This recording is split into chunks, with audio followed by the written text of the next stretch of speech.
Hello and welcome to our very first episode of In the Principal's Office.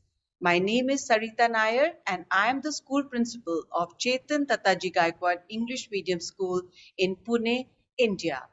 On behalf of the global school leaders, I am delighted to be your host today. Usually, being called to the principal's office is a scary prospect, but I hope through this series we are able to change that. Today, I'm honored to have an exceptional teacher and educator visit me in my office. I'm excited to speak to her and get her thoughts on the kind of leadership required for schools today. Please join me in welcoming Wendy Kopp, CEO of Teach for All and founder of Teach for America.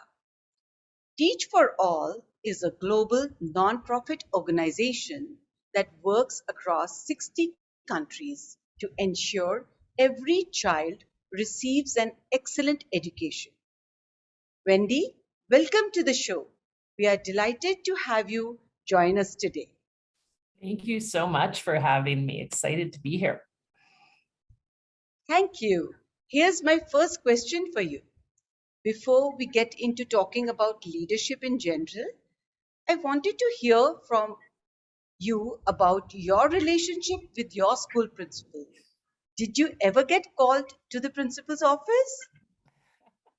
So it's so funny because now I view school principals as some of the most important people in the world, right? And I'm sure we'll get into that. But growing up as a student, I mean, you all's outreach made me realize, I wasn't thinking at all about the school principal until I became the editor of our school's newspaper in high school. And the principal called me into his office as I started writing op-eds critiquing the school. So I ended up meeting him several times. I think that particular experience, actually, I think it says a lot. Like, honestly, as I recall, I mean, I went to a big public high school, and the school board made the decision to invest something like $3 million in a new AstroTurf, like, artificial grass covering the football field. And I just could not believe this allocation of resources when there were so many other things that needed to be invested in that I thought were much more important, like, the debate team, which was completely underfunded. And so I started writing these op-eds critiquing the school administration. And now looking back on it, what I'm realizing and what I probably didn't fully realize as a student was that this school principal completely agreed with me, but he also needed to keep his job, right? And here I was writing these op-eds critiquing his boss. And so he would work with me, and he was always so friendly. And he would work with me to try to figure out how could I say what I needed to say and what he agreed with secretly, without him losing his job. So that's my memory of that particular experience. But since then, of course, I mean, I've spent so much time in schools across the world and so much time with school principals, which has really reshaped my understanding of the role and of the responsibility of school principals and of the role they have to play basically in reshaping our world. I mean, that's I truly believe it's just one of the most crucial roles in our society. I completely agree with you. You've been working in education for over 30 years. You've played many roles in ensuring children get access to an excellent education and speak frequently about the need for developing leaders. Given this, how do you view the role of school principals across the Teach for All network? I've had the incredible privilege, as I mentioned, of visiting, I mean, gosh, hundreds of schools which have run the gamut, including some truly transformational schools that are putting kids on a meaningfully different trajectory than they would have been on if they hadn't been attending those schools. And truly, whenever I have visited one of those schools, there has been a school leader who was essentially a transformational leader, who was on a mission to put kids on a different trajectory and could build and bring together a whole faculty of others, as well as the students and their kind of families and caregivers to get everyone on one big collective mission. So I've come to realize that without the school principal on that mission with the leadership skills to support and inspire many others to get on that mission, there is no path to the transformational schools and transformational education that we need to see. That's so nice. As a school principal myself, these last 2 years have really pushed my understanding of leadership. My school has been like a pressure cooker. 2 years really tested our patience as we, rescheduled, replanned, reopened, reorganized. I had to really strengthen and support the social and emotional health of my students, teachers, parents, and that helped me to maintain a balance in myself as well. That's so good to hear. We've similarly seen, I mean, clearly the challenges we're all addressing, that you're addressing in your schools and that our network is addressing, have only compounded over the last 2 years in ways that have challenged really all of us. And at the same time, I do think that they've generated some shifts in all of us and some new possibilities that hold a lot of promise for accelerating progress towards a vision of a reshaped education system. And to your point, just the shift that has led so many of us to center social emotional development and well-being at every turn. The shift in engaging students in actually shaping the learning experience and figuring out how to make it through this together. The shift around leveraging technology and realizing how much that really can do to make teaching and learning easier and more accessible. And just the degree to which we've enlisted students in leading today, to solve the problems we're seeing in schools, in classrooms, in communities. I think all of those things hold so much promise if we can figure out how to sustain and spread them. Absolutely. It's an education in resilience. We Yes. strengthened our communication and we connected, we supported each other to be able to sustain our schools and students in them. Mm. I'm really curious to hear what you think is the kind of leadership required to get schools back on track now. It's interesting. Well, this back on track idea is interesting, right? Because I guess looking across the world, at least, our students were not all on track before, right? And I guess what I think this pandemic has led us all to realize is, as you actually just said, is how much we all need to be prepared for uncertainty and prepared with the skills to shape a better future ultimately, to solve the problems that are facing us, whether it be because of the environmental change or the changing economy or the public health risks. So I actually, personally, what your question conjures up is the idea that what we really need is school principals and other educational leaders who will bring people together around a different purpose of education.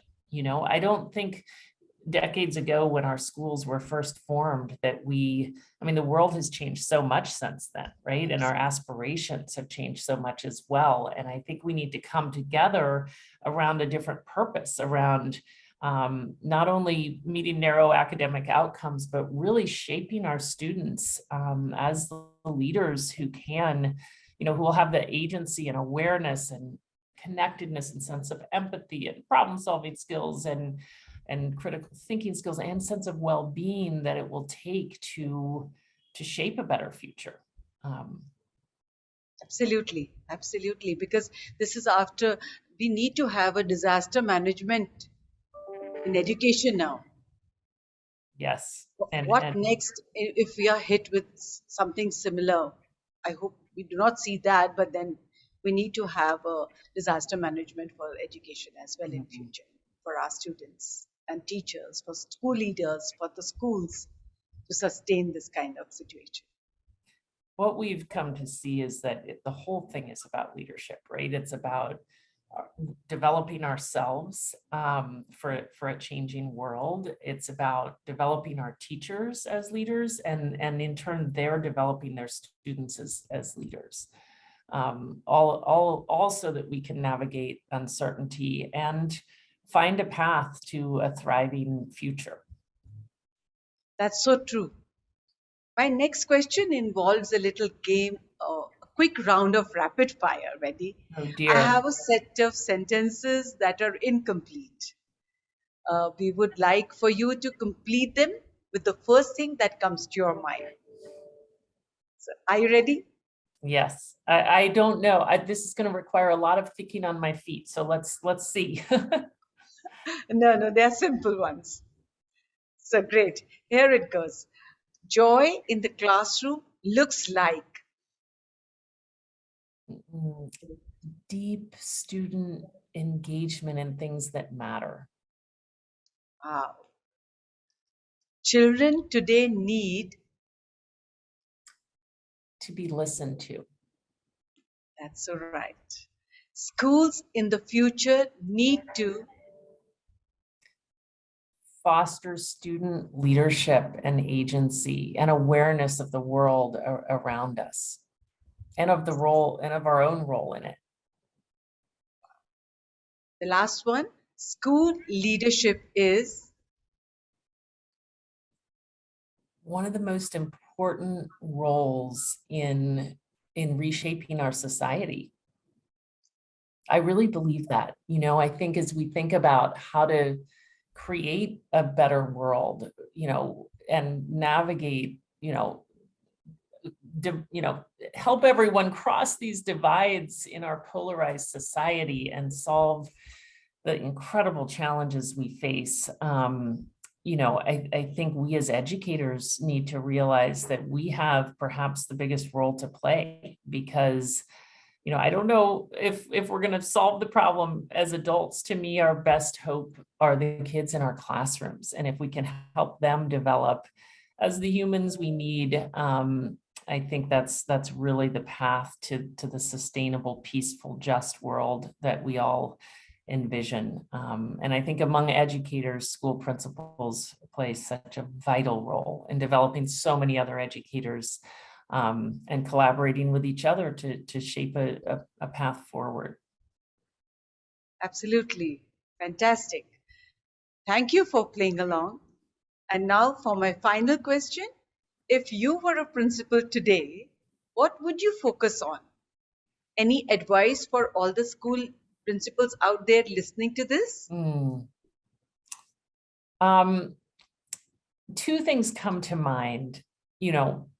The first we've discussed, which is around the importance of bringing everyone from students and their families and other teachers together to really rethink and come together around what are we working towards? What do we want to have be true about the young people we graduate? What is the fundamental purpose of education? I think if we could all come together around a reshaped understanding of that takes into account our values and the challenges we face and the opportunities ahead of us, that we would then start rethinking everything else. So that's one thing that comes to mind.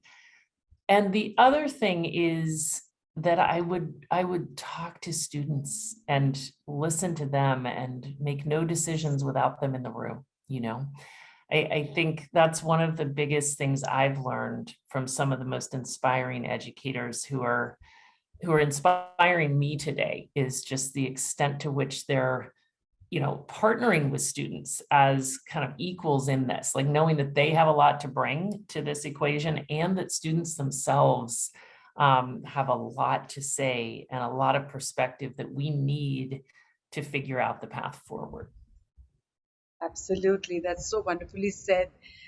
It was An absolute pleasure to speak with you today.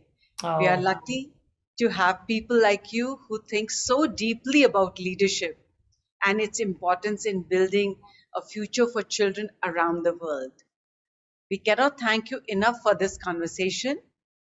Thank you so much, Wendy, for joining. thank you so much for having me on such an important topic. I so appreciate the work of global school leaders and all that you're doing in your school in Pune. And yeah, my heart and strength is going out to all you school principals out there who have some of the toughest jobs in the world as well.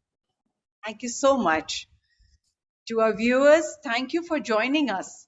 As you listen to these conversations, do let us know what you think is the kind of leadership needed to build excellent schools. Leave your thoughts in the comments below. See you in our next episode of In the Principal's Office. Thank you and good day.